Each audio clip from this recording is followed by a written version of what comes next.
Expert ইংলিশের আয়োজনে শুরু হচ্ছে আজকের ক্লাস সাবস্টিটিউশন। সাবস্টিটিউশন অধ্যায়ে আজকে আমরা আলোচনা করব রিলিজিয়াস টার্মস সংক্রান্ত যে সমস্ত ওয়ার্ডগুলো রয়েছে বা সাবস্টিটিউশনসগুলো রয়েছে সেগুলো আমরা দেখব বাম থেকে ডান অথবা এরকম মিলকরণ পদ্ধতিতে। ইনশাল্লাহ পুরো আলোচনা আজকে পুরোটাই আপনাদেরকে মেমোরাইজ করাবো। সো আমরা চলে যাচ্ছি আলোচনায়। তো প্রথমেই আমরা এই আলোচনায় এভাবে বাম ডান পদ্ধতিতে সবগুলোকে ম্যাচিং করব অ্যান্ড দেন আপনাদের সাথে এমসিকিউ প্র্যাকটিসের মাধ্যমে পুরো বিষয়টাকে মাথার মধ্যে একেবারে গেঁথে দেওয়ার চেষ্টা করব। তো চলুন আমরা শুরু করি। তো আমি এভাবে বাম ডান অংশগ্রহণের 3টা টেবিল দিব। প্রথম টেবিলটা একটু সলভ করার চেষ্টা করব। সবাই একসাথে শুধু পড়বেন এবং মিলাবেন কোনটার সাথে কোনটা অর্থবোধকভাবে মিলবে, এবং অতঃপর গিয়ে আমরা পরে গিয়ে এগুলোকে এমসিকিউ আকারে প্র্যাকটিস করব। তো প্রথমেই দেখেন ক্যাশক, এই ক্যাশক শব্দের অর্থ কি? ক্যাশক শব্দের অর্থ কোনটা হতে পারে সেটা এখান থেকে মিলাবো। অ্যাথিয়েস্ট মানে কি মিলাবো, থিওলজি কোনটা এখানে মিলাবো, লায়ার কোনটা, আর অ্যাপোস্টেট কোনটা, থিয়েস্ট কোনটা, এরপর হচ্ছে আইডোলেট্রি কোনটা, সেগুলো আমরা এখান থেকে ম্যাচিং করার চেষ্টা করব। আচ্ছা, তাহলে প্রথমে চলে আসে ক্যাশক। ক্যাশক শব্দের অর্থ যারা জানেন না তারা একটু লিখে নেবেন ক্যাশক শব্দের অর্থ কি। ক্যাশক শব্দ অর্থ হচ্ছে এটা হলো ধর্মযাজকের পোশাক বা একজন ধর্মীয় ব্যক্তিত্ব বা ধর্মীয় প্রধান যে পোশাকটা পরেন সেটাকে বলা হচ্ছে ক্যাশক। ক্যাশক তো আমরা লিখতে পারি হচ্ছে ধর্মযাজকের পোশাক, বা এটাকে আপনি সংক্ষেপে বলতে পারেন ধর্মীয় পোশাক। ধর্মীয় পোশাক, ধর্মীয় পোশাক। তো এখানে কোন মিনিংটা ধর্মীয় পোশাক হিসাবে আছে সেটা আমাদেরকে বের করতে হবে। বলেন কোনটা হতে পারে? ওয়ান হু অ্যাবান্ডনস হিজ অথবা হার রিলিজিয়াস ফেইথ, যে রিলিজিয়াস ফেইথ ত্যাগ করেছে তাকে বোঝাচ্ছে নাকি? এ person who does not believe in god, যে গডকে পছন্দ করে না সে। দ্য গাউন অন বাই প্রাইস্ট, এই যে ক্যাশকের সাথে উত্তর হবে হলো এইটা। ক্যাশকের সাথে উত্তর হবে 2, 3, 4, 5, 6, 7। আমরা 7টা ম্যাচিং করে নিলাম। এইটা হচ্ছে 1 নম্বর, এটা হচ্ছে 1 নম্বর। ওকে, সো আমরা একটু এভাবে মিলানোর চেষ্টা করব। আচ্ছা দেখেন, অ্যাথিয়েস্ট, থিয়েস্ট মানে আমরা জানি হলো আস্তিক, মানে যে ঈশ্বরে বিশ্বাস করে তাকে বলা হয় থিয়েস্ট। তো এই বেশ কিছু সাফিক্স আছে যে সমস্ত ওয়ার্ডের সামনে এ দিলে সেটা অ্যান্টি রিলেশন হয় বা অ্যান্টি মিনিং হয়। তো থিয়েস্ট মানে আস্তিক আর অ্যাথিয়েস্ট কথাটার মানে হলো নাস্তিক। সো এখানে কোনটা নাস্তিক বোঝাচ্ছে, মানে যে ঈশ্বরে বা আল্লাহ বিশ্বাস করে না, এই যে তার মানে এটা সরাসরি ম্যাচিং আছে। এ person who does not believe in god, যে তার গডকে বিশ্বাস করে না। অ্যাথিয়েস্ট মানে হলো নাস্তিক। থিওলজি কথাটার মানে কি? থিওলজি মানে হলো ধর্মতত্ত্ব। ধর্মতত্ত্ব, থিওলজি মানে কি? ধর্মতত্ত্ব। তো ধর্মতত্ত্ব বলতে কি বোঝায়? মানে যেখানে ধর্ম নিয়ে আলোচনা করা হয় সেটার নামই হচ্ছে থিওলজি বা ধর্মতত্ত্ব। তাহলে এখানে থিওলজি বা ধর্মতত্ত্ব এখানে কোনটা? এই যে লাস্টেরটা 3 নম্বরে হবে এইটা। স্টাডি অফ রিলিজন মানে ধর্ম নিয়ে যে আলোচনা বা ধর্ম নিয়ে যে তত্ত্ব সেটার নাম হচ্ছে থিওলজি, মানে ধর্মতত্ত্ব। এটা হবে এইটা অ্যান্সার। আচ্ছা, লায়ার মানে কি? লায়ার মানে মিথ্যুক, মানে যে মিথ্যা কথা বলে। তো মিথ্যা কথা বলে এখানে কোনটা আছে? দেখেন মিথ্যা কথা বলে one who rarely speaks truth, মানে যে খুব কমই সত্য কথা বলে সেটার নামই হচ্ছে মিথ্যাবাদী। বা এই যে one who rarely speaks truth মানে যে খুব কমই সত্য কথা বলে। আমি সুবিধার্থে একটু নাম্বারিংগুলো করে নিলাম। হ্যাঁ, আচ্ছা, অ্যাপোস্টেট কথাটার মানে কি? অ্যাপোস্টেট কথাটার মানে হচ্ছে স্বধর্মত্যাগী, যে নিজের ধর্ম ত্যাগ করে তাকে বলা হয় অ্যাপোস্টেট। অ্যাপোস্টেট স্বধর্মত্যাগী, তার মানে যে ওয়ান হু একজন অ্যাবান্ডন্স হিজ রিলিজিয়াস ফেইথ, যে তার ধর্মীয় বিশ্বাসকে ত্যাগ করে সেই হলো অ্যাপোস্টেট। ওই প্রথমটা হবে এটার সাথে, তাই না? থিয়েস্ট মানে কি? এই যে অ্যাথিয়েস্টের বিপরীত হচ্ছে থিয়েস্ট। থিয়েস্ট মানে আস্তিক, এটার সামনে জাস্ট এ দিলে সেটা হয়ে গেছে নাস্তিক। তো থিয়েস্ট মানে আস্তিক, মানে যে ঈশ্বরে বিশ্বাস করে। সো এটার সাথে আনসার হবে হলো এ person who believes in god. হ্যাঁ, আপনারা মিলাচ্ছেন তো, মিলাতে থাকেন, দেখি কার কয়টা মিলানোর যোগ্যতা হচ্ছে। থিয়েস্ট মানে হলো আস্তিক, এ person who believes on god. এরপর দেখেন 7 নাম্বার আইডলট্রি। আইডোল্যাট্রি মানে কি? আইডোল্যাট্রি মানে হচ্ছে যে আইডল বা মূর্তি পূজা করে সেটাকে বলা হয় আইডোল্যাট্রি। এই যে অ্যান্সারটা হচ্ছে এইটা, তার মানে এটা হলো 7 নাম্বার। সো আমাদের সবগুলো কিন্তু বাম ডান ম্যাচিং কমপ্লিট হয়ে গেল। তো আমরা লেফট রাইট ম্যাচিংয়ের মাধ্যমে জাস্ট আমাদের ব্রেইনটাকে একটু বুস্ট করে নিলাম। এটাকে বলা হয় ব্রেইন বুস্টিং, মানে ব্রেইন বুস্টিংয়ের মাধ্যমে আপনি বুঝতে পারবেন যে কোনটা পারছেন কিনা কোনোটা। ঠিক আছে, আচ্ছা তাহলে এটা ক্লিয়ার। আমি সংক্ষেপে একবার বলে দিচ্ছি, শুধুমাত্র আরেকবার বলে দেব। ক্যাশক মানে ধর্মযাজকের পোশাক বোঝাবে, অ্যাথিয়েস্ট মানে নাস্তিক বোঝাবে, থিওলজি মানে ধর্মতত্ত্ব বোঝাবে, এরপরে লায়ার মানে মিথ্যুক বোঝাবে, অ্যাপোস্টেট মানে স্বধর্মত্যাগী বোঝাবে, যে নিজ ধর্ম ত্যাগ করবে, থিয়েস্ট মানে আস্তিক, যেটা এই অ্যাথিয়েস্টের বিপরীত, আইডোল্যাট্রি এই আইডলের সাথে মিল আছে, মানে আইডল মানে মূর্তি পূজা করে যে, ক্লিয়ার? আচ্ছা, এরকম আমরা 3টা টেবিল পাবো। চলে যাচ্ছি পরের টেবিলে। এখানে আপনাদের কয়েকটা শর্টকাট বোঝাচ্ছি। সেটা হলো, যদি কোনো শব্দের শুরুতে আমরা মনো পাই তাহলে এই মনো দ্বারা বোঝাবে এক। মনো দ্বারা কি বোঝাবে? এক, সিঙ্গেল। যদি কোনো শব্দ দ্বারা আমরা অমনি পাই শব্দের শুরুতে তাহলে সেটা দ্বারা বোঝাবে অল। যদি পলি পাই তাহলে সেটা দ্বারা বোঝাবে হচ্ছে বহু। সো অমনি মানে হচ্ছে অল, আর অল বলতে আমরা বুঝি হলো সব। অল বলতে বুঝি সব, অল বলতে সব। ওকে, এখন আমরা এই পাশ থেকে এই পাশে ওয়ার্ডগুলো মেলানোর চেষ্টা করি। অথবা আপনি শুধু এই যে দেখেন অমনি আছে না শব্দের শুরুতে, তো অমনি মানে কি? অমনি মানে সব। শুধু এইটুক কথা আগে মাথায় মধ্যে নেন। অমনি মানে সব, অমনি মানে সব, অমনি মানে সব, অমনি মানে সব। তার মানে আপনি শুধু এই প্রিফিক্সটার অর্থ যদি জানেন তাহলে অনেকভাবে শব্দগুলোর মিনিং করতে পারবেন। ঠিক আছে? আচ্ছা, তাহলে অমনি মানে সব। এখন দেখেন অমনি এর সাথে যা থাকবে, এই যে অমনিসিয়েন্ট, অমনি প্রেজেন্ট, এরপর কি আছে? অমনি পটেন্ট, পটেন্ট মানে শক্তিশালী, অমনি বাস, বাস মানে একত্রিত, প্রেজেন্ট মানে উপস্থিতি, সাইন্ট মানে হচ্ছে বিজ্ঞ বা জ্ঞান। এইখান থেকে আপনি বের করতে পারবেন এই এই সাইন্ট মানে সর্বজ্ঞানী, প্রেজেন্ট মানে সব জায়গায় যে থাকে, তাই না? সর্বপটেন্ট মানে হচ্ছে সর্বশক্তিশালী, এই পটেন্ট মানে শক্তিশালী, বাস মানে একত্রিত, অমনিবাস মানে হচ্ছে যখন অনেকগুলো বিষয়কে একত্রিত করা হয়। সো আমি মিনিংগুলো বলে দিলাম, এবার আপনি মিলাতে থাকেন। এবার আসেন মনো। মনো মানে কি? মনো মানে হলো এক বোঝাবে। যেমন এখানে কি আছে? মনোথিয়েজম। এই যে থিয়েজম মানে কি? আস্তিক বা ধর্ম। এখন দেখেন মনো মানে এক, থিয়েজম মানে হচ্ছে ধর্ম, তার মানে এক ধর্মে বিশ্বাসী, সেটাকে বলা হচ্ছে মনোথিয়েজম। এবার দেখেন পলিথিয়েস্ট, পলি মানে কি? বহু। আবার দেখেন থিয়েস্ট মানে হচ্ছে ধর্মে বিশ্বাসী, তার মানে পলিথিয়েস্ট মানে হচ্ছে বহু ঈশ্বর বা বহু ধর্ম গ্রন্থের সাথে যার বিশ্বাস, সেটাকে বলা হচ্ছে পলিথিয়েস্ট, পলিথিয়েস্ট। আচ্ছা, এবার আসেন আমরা এখন এগুলো একটু মিল করার চেষ্টা করি। 1 নম্বর, 2 নম্বর, 3 নম্বর, 4 নম্বর, 5 নম্বর, 6 নম্বর, এই 6টা আমরা এখানে মিলাবো।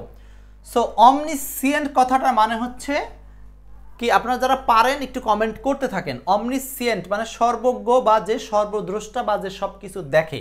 সো এরকমটা কোথায় আছে? One who is all powered, one who is present everywhere, one who knows or sees everything. এই যে এইটা হবে 1 নম্বর অ্যান্সার। ক্লিয়ার? তার মানে একজন যে সব কিছু দেখে এবং সব কিছু জানে, সেটাকে নিঃসন্দেহে আল্লাহ। ক্লিয়ার? আচ্ছা, এরপর আসেন 2 নাম্বার। অমনি প্রেজেন্ট মানে যে সব জায়গায় উপস্থিতি থাকে বা যার উপস্থিতি সব জায়গায়। One who is present everywhere মানে যে সব জায়গায় উপস্থিত থাকে তাকে বলা হয় অমনি প্রেজেন্ট। পলিথিয়েস্ট মানে বহু ঈশ্বরে বিশ্বাস করে, যেটা বলেন কোনটা হবে? বহু ঈশ্বর। আপনারা খুঁজে বের করবেন কিন্তু বহু ঈশ্বরে বিশ্বাস করে, তার মানে সেটা হচ্ছে বিলিভ ইন সিঙ্গেল গড, না a person who believes in many gods and goodness, মানে যে অনেক ঈশ্বর তত্ত্বে বিশ্বাস করে, এটা হচ্ছে পলিথিয়েস্ট। তার মানে কি? পলি কথাটার মানে কি? পলি মানে হচ্ছে বহু, বহু অর্থে ব্যবহার করা হয়। ঠিক আছে? পলিগামী যেমন শব্দটা, হ্যাঁ এরকম অনেক শব্দ আছে পলি দিয়ে আপনারা পাবেন, সেখানে পলি মানে হলো বহু। অমনিপটেন্ট সর্বশক্তিমান, 4 কোনটা হবে? সর্বশক্তিমান মানে যে সব কিছুর ঊর্ধ্বে সকল ক্ষমতার অধিকারী, সবচেয়ে বেশি ক্ষমতা। এই যে one who is all powerful, এটাকে বলা হচ্ছে অমনিপটেন্ট। অমনিবাস, অমনিবাস এ ভলিউম কন্টেইনিং সেভারাল ওয়ার্ডস, এটা হবে এইটা অমনিবাস। তার মানে যেখানে অনেক কিছুর একটা গ্যাদারিং হয়, সংমিশ্রণ হয়, সেটাকে বলা হয় হচ্ছে অমনিবাস। এরপর দেখেন মনোথিইজম। মনোথিইজম কি হবে? মনো মানে এক, আর থিওজম মানে ঈশ্বরবাদ। এই যে believe in a single God, এইটা হচ্ছে monotheism. Believe in a single God, believe in a single God. Clear? আশা করি এই চিত্রটাও আপনাদের একবার করে এটা যখন ব্রেইনে কালি পড়বে, এরপর যখন সেকেন্ডারি আমরা এমসিকিউ পড়ব তখন দেখবেন যে জিনিসগুলো একেবারে কমপ্লিটলি মাথার মধ্যে ঢুকে যাবে। নেক্সট, তৃতীয় চার্ট, এটা দিয়েই হচ্ছে আমাদের এই রিলিজিয়াস টার্মসের ওয়ার্ডগুলো শেষ হবে। 1 2 3 4, 1 2 3 4, মিলান। মিলালে কি হবে বলেন? অল্টার, অল্টার কথাটার মানে কি? অল্টার মানে হচ্ছে এটা, অল্টার কথাটার মানে হলো বেদি, কিন্তু এই বেদি আসলে কোন বেদি? বেদি বলতে কি বোঝায়? বেদি বলতে বোঝানো হচ্ছে যে এমন একটা প্ল্যাটফর্ম যেখানে দাঁড়িয়ে থেকে আপনার ধর্মীয় নেতারা কি করে? বক্তৃতা দেয়। সেটাকে বলা হচ্ছে না, এইটা আসলে এই অল্টার মানে ধর্মীয় বক্তৃতার বলা হবে না। এই অল্টার মানে হচ্ছে মূর্তিবেদী, যেখানে মূর্তি রাখা হয়। এই বেদি হচ্ছে মূর্তিবেদী, মূর্তি মানে এমন একটা প্ল্যাটফর্ম বা জায়গা যেখানে মূর্তি রাখা হয়। তাহলে এটা অ্যান্সার হবে এই 4, একের সাথে মিলবে 4। The platform in a temple where idols are kept, যেখানে মূর্তি রাখা হয়, একের সাথে হবে 4 নাম্বারটা, যেখানে মূর্তি রাখা হয়। 2 নাম্বার ফ্যাটালিস্ট। ফ্যাটালিস্ট কথাটার মানে কি? ফ্যাটালিস্ট দেখেন, ফেট মানে আমরা জানি কি ভাগ্য, ফেট মানে কি ভাগ্য। তো ভাগ্যের সাথে ম্যাচ করে যে শব্দটা হয়, খেয়াল করেন আজকে কিন্তু সবগুলো শব্দই আমরা ধর্মের সাথে বা রিলিজিয়নের সাথে মিল করে পড়তেছি। তো এইভাবে মনে রাখলে জিনিসগুলো আপনার আরও বেশি মনে থাকবে। ধর্মের সাথে মিল আছে কোন কোন শব্দ, সেই শব্দগুলো পড়তেছি। আচ্ছা, তাহলে ফ্যাটাল, ফ্যাট মানে ভাগ্য, তার মানে ভাগ্যে যে বিশ্বাস কি সেটাই হলো ফ্যাটালিস্ট। সো ভাগ্যে বিশ্বাসী এরকম কোনটা আছে শব্দ? ভাগ্যে বিশ্বাসী এরকম কোনটা আছে? এই যে believes, a person who believes in the power of fate, মানে যে ভাগ্যের উপরে বিশ্বাস করে সেটা হচ্ছে এই ফ্যাটালিস্ট। ফ্যাটালিস্ট মানে যে ভাগ্যের উপরে নির্ভর করে বা ভাগ্যকে বিশ্বাস করে। 3 নাম্বার পিলগ্রিম। পিলগ্রিম কথাটার মানে কি? পিলগ্রিম মানে হলো তীর্থযাত্রা, মানে ধর্মীয় কোনো পবিত্র স্থানের উদ্দেশ্যে যে যাত্রা সেটার নাম হচ্ছে পিলগ্রিম বা তীর্থযাত্রা। সো 3 নম্বরের সাথে কোনটা যাবে? One who undertake journey to holy place. এই যে হলি প্লেস দিয়ে অনেকবার আসছে, জাস্ট আপনাকে এই হলি প্লেসের জায়গাতে শূন্যস্থান দিয়েছিল। তো পিলগ্রিমস ওটা হবে 1 নম্বরের সাথে ম্যাচিং, মানে এইটা হলি প্লেসের সাথে যাত্রা, হলি প্লেসের উদ্দেশ্যে। এবার দেখেন পুলপিট। এই পুলপিট মানে কি? পুলপিট, পুলপিট মানে হচ্ছে এইটা হলো আমি বলছিলাম যেখানে দাঁড়িয়ে ধর্মীয় নেতারা বক্তৃতা দেয়, যেমন আয়াতুল্লাহ আল খামিনি, তাই না, যিনি হচ্ছে ধর্মীয় নেতা। তো ধর্মীয় নেতারা যে স্থানে দাঁড়িয়ে বক্তব্য দেয় সেটার নাম হচ্ছে পুলপিট। দ্য প্ল্যাটফর্ম ফ্রম হোয়ার, যেখান থেকে প্রাইগেস্ট ডেলিভার্স হিজ লেকচার, যেখান থেকে সে তার লেকচার কি করে? ডেলিভার করে, সেটার নামই হচ্ছে পুলপিট। পুলপিট মানে হচ্ছে deliver. The platform where A price deliver his lecture, deliver his lecture. Clear? So এই যে আমরা অনেকগুলো শব্দকে আমরা একেবারে মিলকরণ পদ্ধতির মাধ্যমে মাথার মধ্যে নিলাম, সংক্ষেপে একবার দেখে নেব। এখন আমরা এমসিকিউ প্র্যাকটিসে যাব। তাহলে অল্টার মানে কি? যেখানে মূর্তি রাখা হয়, মূর্তিবেদী। ফ্যাটালিস্ট ভাগ্যে বিশ্বাস করবে। পিলগ্রিম তীর্থযাত্রী, যে একটা কোনো হলি প্লেসে ভ্রমণ করতে যায় বা হলি প্লেসে ধর্মীয় উদ্দেশ্যে গমন করে। এই যে পুলপিট মানে হচ্ছে যে স্থানে দাঁড়িয়ে ধর্মীয় নেতারা বক্তব্য প্রদান করে। ক্লিয়ার? এই ছিল হচ্ছে মোট 17টার মধ্যে শব্দ। এখন আপনাদের সাথে এমসিকিউ প্র্যাকটিস হবে। দেখা যাক এমসিকিউ প্র্যাকটিসে কার কত পারফরমেন্স। খুব দ্রুত সর্বোচ্চ ক্লাস শেয়ারকারী এবং সর্বোচ্চ অংশগ্রহণকারীদের মধ্যে আজকে বিলি হবে এই এক্সপার্ট লিটারেচার বই, বাংলাদেশের কাঙ্ক্ষিত একটা বই, যে বইটা থেকে 100% কোশ্চেন কমন পড়ে। এই লিটারেচার বইটা, সাহিত্যের বইটা এবার সলভ করেন 1 এবং 2 প্রত্যেকেই। 1 নাম্বার এবং 2 নাম্বার। এবার এমসিকিউ সলভের মাধ্যমে আমরা জিনিসগুলোকে আরও ব্রেইনের মধ্যে নেওয়ার চেষ্টা চালাবো ইনশাল্লাহ। 1 এবং 2। 1 নম্বরে বলছে a pilgrim is a person who undertakes a journey to a. দেখেন এই যে পিলগ্রিম বলতে একজন ব্যক্তিকে বোঝাবে, কিন্তু পিলগ্রিম আর কিছুই না, এটা একটা স্থানও না। পিলগ্রিম হচ্ছে ব্যক্তিকে বোঝাচ্ছে, ব্যক্তিকে। তো পিলগ্রিম বলতে বোঝাচ্ছে এমন একটা ব্যক্তি, যে ব্যক্তি হু আন্ডারটেক্স এ জার্নি, সে ভ্রমণ করার একটা দায়িত্ব গ্রহণ করে বা ভ্রমণ করে টু এ, কোথায়? উত্তর কি হবে?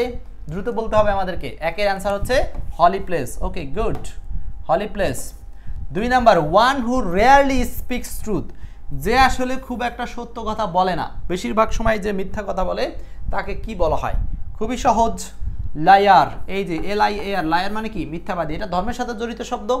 সো আমরা কিন্তু আজকে পড়ছি রিলিজিয়াস টার্মস, ধর্মীয় বা ধর্মের সাথে মিলিত যে শব্দগুলো আছে সেইগুলোকে আমরা এক জায়গায় করে পড়তেছি। এরপর দেখেন স্কাউলড্রেল। স্কাউলড্রেল মানে কি? স্কাউলড্রেল মানে বদমাশ, বদমাশ। ক্রুক মানে অপরাধী, অপরাধী বা পাপী বা সমস্যাপূর্ণ, সন্ত্রাসী, এই ধরনের অর্থে ব্যবহার করা হয়। ক্লিয়ার? আরেকটা হচ্ছে হিপোক্রেট। হিপোক্রেট মানে কপট বা ভণ্ড। সো এইগুলো আর মিথ্যাবাদী শব্দ দুইটার মিনিং কিন্তু আলাদা, মনে থাকবে। 2-এর অ্যান্সারটা হচ্ছে বি নাম্বার। ওকে, নেক্সট 3-4 বলতে হবে। 3-4 বলতে হবে। কি হবে অ্যান্সার? 3 এবং 4।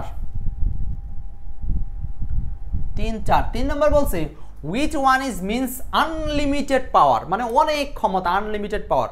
তো আনলিমিটেড পাওয়ার বলতে একজনই, সেটা হচ্ছে আল্লাহ।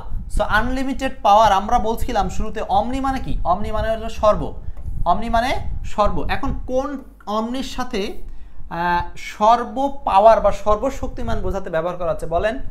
4 নম্বরটা থিওলজি। থিওলজি মানে কি? থিওলজি ধর্মতত্ত্ব, is a term related to, অবশ্যই এটা থিওলজি ধর্মের সাথে জড়িত। আচ্ছা এখন এটা পারবেন হয়তো, থিওলজিটা আপনাদের জন্য সহজ হবে, বাকিগুলো আমরা একটু দেখার চেষ্টা করি। তাহলে অমনি প্রেজেন্ট মানে এই প্রেজেন্ট মানে কি উপস্থিতি, যে সব জায়গায় থাকে, সর্ব উপস্থিতি যাকে বলা হয়। বা এইটা অ্যান্সার হচ্ছে এ নাম্বার হবে না, সি নাম্বার অমনি পটেন্ট, সর্বশক্তিমান। ওই যে পাওয়ারের সাথে পটেন্টের সম্পর্ক, পাওয়ারের সাথে পটেন্টের মিল আছে, পাওয়ার হলো পটেন্ট, পাওয়ার হলো পটেন্ট, পাওয়ার হলো পটেন্ট। এরপর দেখেন অমনি বাস, অমনি বাস। এই যে অমনি বাস মানে হলো, বাস মানে কি যেখানে এক জাতীয় মানুষ এক জায়গায় যাওয়ার উদ্দেশ্যে একত্রিত হয়, ঠিক সেমভাবে এইখান থেকে অমনিবাস কথাটা আসছে, মানে হচ্ছে অনেকগুলো জিনিস যখন গ্যাদারিং করা হয় বা এক জায়গায় করা হয় তখন সেটাকে বলা হয় অমনিবাস। অমনিসিয়েন্ট, অমনিসিয়েন্ট মানে কি? অমনিসিয়েন্ট মানে হলো সর্বদ্রষ্টা, মানে যে সব কিছু দেখে, সব কিছু দেখে। তো আমার লাগবে হচ্ছে সর্বক্ষমতা, তার মানে সি নাম্বার। 4 থিওলজি ধর্মতত্ত্ব, স্টাডি অফ রিলিজিয়ন, বাকিগুলোর মিনিং কি? স্টাডি অফ এডুকেশন, এডুকেশন নিয়ে যেটা পড়াশোনা সেটাকে বলা হয় পেডাগজি, পেডাগজি মানে শিক্ষাতত্ত্ব। স্টাডি অফ ভোট, ভোট নিয়ে আলোচনা। স্টাডি অফ পলিটিক্স, পলিটিক্স নিয়ে আলোচনা, সেটা পলিটিক্সই বলে। আর study of vote, study of ভোটের স্টাডিকে যেন কি বলা হয়, আমি লিখে রেখেছি একটু দেখাচ্ছি। দেখেন ভোট নিয়ে যে অধ্যয়ন সেটাকে বলা হয় হলো এই যে সিফোলজি। একটু শব্দটা আপনারা একটু পড়ে নিয়েন, কারণ সামনে ভোটের যুগ আসতেছে, এই শব্দটা দিয়ে দিতে পারে, কোনো বইতে কিন্তু নাই এটা। স্টাডি অফ ভোট এটা হবে হলো সিফোলজি, স্টাডি অফ ভোট এটা হবে সিফোলজি, স্টাডি অফ ভোট এটা হবে সিফোলজি, মানে ভোট বিশ্লেষণ বিদ্যা। একটু এটা একটু লিখে নিয়েন সবাই। সিফোলজি বানানটা একটু জরুরিপূর্ণ, বানানেও আসতে পারে, সাবস্টিটিউশনও শব্দটা আসতে পারে, সমসাময়িক বিভিন্ন ওয়ার্ড কিন্তু পরীক্ষায় আসে। তো সিফোলজি PSE PHOLOGY PSE, এখানে সিফোলজি পি এর উচ্চারণ সাইলেন্স, সিফোলজি, ফলোজি তো পারবেন সমস্যা নাই, সিফোলজি তার মানে নির্বাচন বিজ্ঞান বা ভোট বিশ্লেষণ, মনে থাকবে। আশা করি এটা আপনারা লিখে নিয়েছেন, খুব গুরুত্বপূর্ণ একটা নতুন শব্দ দিলাম। 5 নম্বর 6 নম্বর, 5 নম্বর বলছে one who abandons his religious faith, যে তার ধর্মীয় বিশ্বাস ত্যাগ করে তাকে কি বলে? দ্রুত বলেন। 6 নম্বর বলছে one who believes that all things and events in life are predetermined. One who একজন বিশ্বাস করে যে অল থিংস সব কিছু অ্যান্ড ইভেন্টস সব ঘটনা জীবনের আর প্রিডিটারমাইন্ড মানে কি পূর্ব নির্ধারিত বা পূর্ব থেকেই ছিল এমনটা বোঝায়। তাহলে পূর্ব নির্ধারিত বা পূর্ব থেকে ছিল এটা বলতে আমরা কি বুঝি? নিশ্চয়ই সেটা হলো ভাগ্য। সেটা কি বলেন? ভাগ্য। ভাগ্য হলো ফ্যাটালিস্ট মানে ভাগ্যবাদী। আচ্ছা তাহলে উপরটার মিনিং কি? মানে যে ধর্ম ত্যাগ করে তাকে কি বলা হয়? অ্যাপোস্টেট। অ্যাপোস্টেট মানে স্বধর্মত্যাগী, হ্যাঁ মানে হচ্ছে নিজের ধর্ম যে ত্যাগ করে সেটাকে বলা হচ্ছে অ্যাপোস্টেট। প্রোস্টেট মানে নিজ ধর্মে বিশ্বাস থাকা।